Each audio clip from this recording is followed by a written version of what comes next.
నమస్తే, welcome to Ankusam news. పులివెందులలో ముఖ్యమంత్రి YS Jaganmohan Reddy శాసనసభ్యునిగా nomination దాఖలు చేశారు. అంతకుముందు చర్చిలో ప్రాంతంలో చేశారు. అనంతరం సర్వమత ప్రాంతంలో జరిగాయి. భారీ ఎత్తున పార్టీ శ్రేణులు తరలివచ్చారు. సీఎం వైఎస్ జగన్ ను చూసేందుకు జనం ఎగబడ్డారు. ఎక్కడ చూసినా పులివెందుల పట్టణంలో జనమే జనం. ఈ నామినేషన్ కార్యక్రమంలో ఎంపీ అవినాష్ రెడ్డి, ఇతర ప్రజా ప్రతినిధులు పాల్గొన్నారు.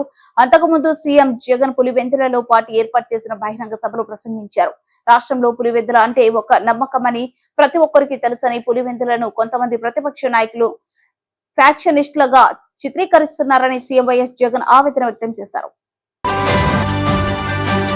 పసుపు చీర కట్టుకొని వారి ఇళ్లకు వెళ్లి వారికి మోకరిల్లి వారి కుట్రలో భాగం